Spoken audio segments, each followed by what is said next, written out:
flat kasi yung gulong ng kotse nung isang araw. Tapos kahapon ko lang uli siya gamitin. Nakita ko lapat na siya, flat na siya. Ngayon ginawa ko, kinalas ko na yung gulong. Tapos pinabulkanize ko kahapon. Ngayon ikakabit natin yung gulong. At i-share ko sa inyo yung pinakamadaling paraan para magpalit ng gulong. Ito ay para sa mga beginners, mga kagaya ko na bumili ng sasakyan pero hindi mahal ang pag-maintain. Ito yung mga techniques na pwede kong i-share sa inyo para sa pagpapalit ng gulong. Sa mga expert, alam ko meron din kayong iba't ibang paraan. Pero sa akin, ito yung way ko. I-share ko din lang sa inyo. Baka makatulong sa mga beginners kagaya ko din. Ito, share ko din sa inyo. Una muna, ikuha natin yung gulong sa likuran. Ayan. So bali, ang nakalagay dito yung reserve tire niya. So kuhanin ko lang yung gulong dito. Ayan, iangat, kuhanin ko lang. Ang unang gawin natin, kapag kakuha natin, pag magpapalit tayo ng gulong, ilagay natin siya dito sa ilalim. Diyan. Bakit ilalagay dyan? Bago ilagay ng jack, ilagay muna natin dito. Kasi in case na bumigay yung jack, may sasalo. Hindi babagsak ng buo yung sasakyan. Yung jack natin, yung mga bigay lang na tools ilagay na natin. Ito lang yung jack. Yan. Nabigay ng kasa. So, ang gagawin natin, ilalagay natin siya sa ilalim. Doon sa part na hindi dito. Doon sa mismong chassis na siya. Pakita ko sa inyo.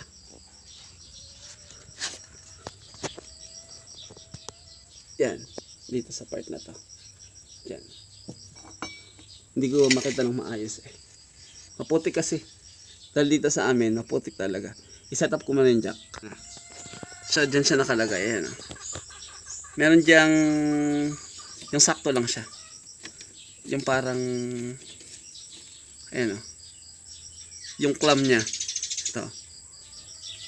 Para hindi siya matumba.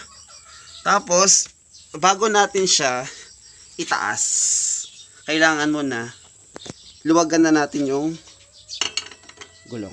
Luwagan na natin. Pause ko muna ulit. Kaya malito kung saan yung kalas at higpit. Lagi tayong doon nalilito Laging ang kalas papuntang kaliwa. Ang higpit papuntang kanan. Ngayon dahil matibay yan, hindi mo yan kaya ng braso mo, kailangan mo niyang gawin, tapakan mo siya para maluwagan. Kagaya nito.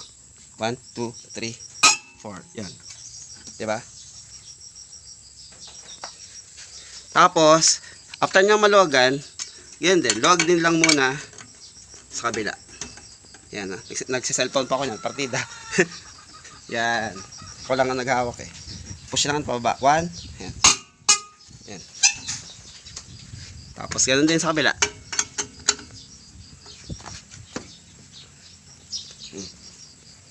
Yan na. Luwag lang din siya ng luwag. So baka mali yun na kayo. Kapanood ng nagalaw na video. So pause ko na. Akin muna kakalagin. Luluwagan. Try nating luwagan. Maluwag na yan. Yan. Luwag na yan. Ito naman ang gawin natin.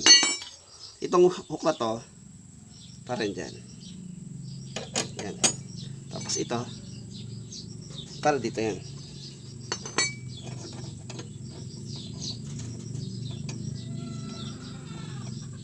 Ang hirap, tig-isa. Yan. Tapos, angat na natin.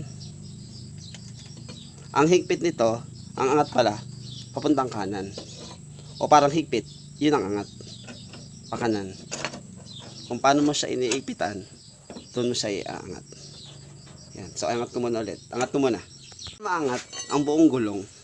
Yan, angat na yan. May space na yun sa ilalim mo. Angat na yan. Yan.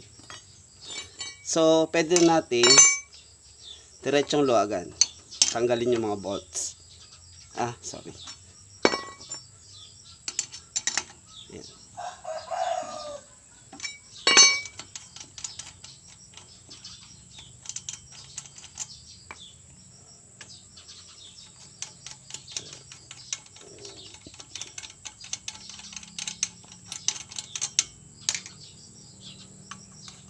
Diba? Malog na yan Kaya kamay na lang.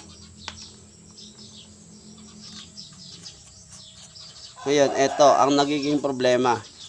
Lalo na flat yan, Di ba ang hirap tanggalin ito dito? Mahirap yung tanggalin. Lalo na yung galing sa flat. Ang gagawin natin, hanggang para matanggal siya, kailangan mo siyang sipain. Yan, hanggang sa lumuwag. Yan. Pag nasipa mo na siya, saka mo lang siya matatanggal. Ito kasi kahapon, mahigpit. Ngayon medlog na kasi, ano na ito eh, yung reserve tires na. Pero, nung yung flat siya dito, nung lapat ito, yung mags na yan, napakakapit niyan. Kung hindi mo alam yung gagawin at hihilahin mo lang siya ng hihilahin, hindi siya matanggal basta-basta kasi nakakapit siya dyan. Kaya ang gagawin natin dyan, sinisipa yung gulong kabilaan para kumalog. Tapos, maangat natin. Tapos, ganun din, same with, lalagay natin to dito, pero pagpapalitin natin to. Yan.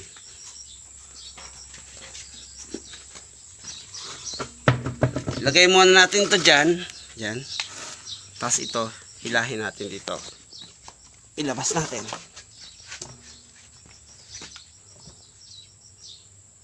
Tapos ito, ilapit natin dito. Yan. Para, in case na bumagsak habang nagpapalit, andyan pa rin siya nakasuporta. So, ilagay ko na dito, yung gulong. Ito ko lang. Tapos yung bolt, kabit na natin.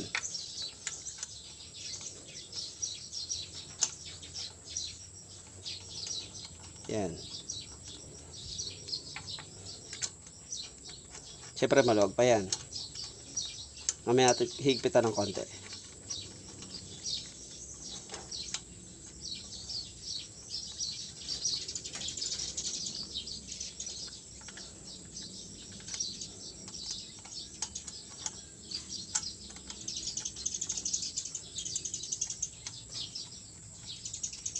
Ito yung isang technique. Hindi ko tinuro kanina.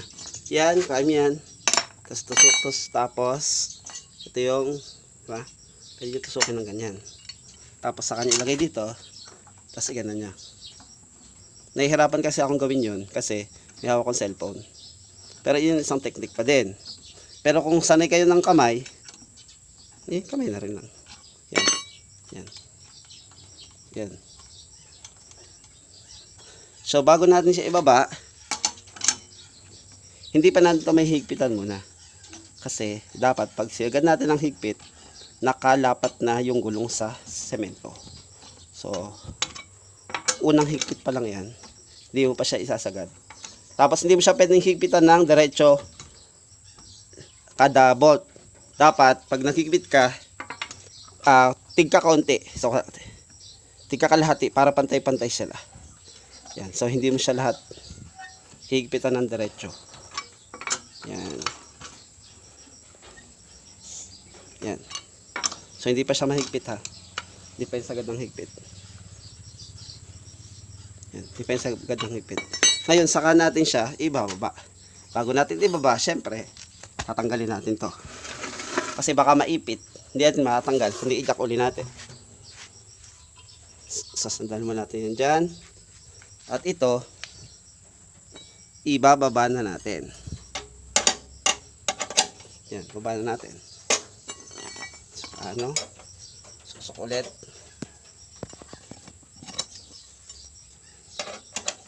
Tapos kaliwa naman. Kung kanina kanan, ngayon, kaliwa. So, ibaba ko na muna. After nyan, hihigpitan natin to ngayon. Yan. Diba? So, again, para higpitan natin, kailangan uli nating tungtungan or lagay yung ating weight dito. So, higpitan muna siya ng hanggang kaya natin higpitan sa kamay. Bago natin siya tungtungan ng paa para mas mahigpit talaga siya. Yan. So, sagad na yung higpit ng kamay. Ngayon, yung higpit na ng paa ang ating ibibigay. Yan. So, yan. Same. Tungan natin dito sa kabilang side ngayon. 1, 2, 3. Okay. Higpit na yun. Kabila naman. 1, 2, 3. So, sagad na yun. Dito na tayo sa ilalim. 1, 2, 3. So, sagad na rin. So, last na to. So, 1, 2, 3.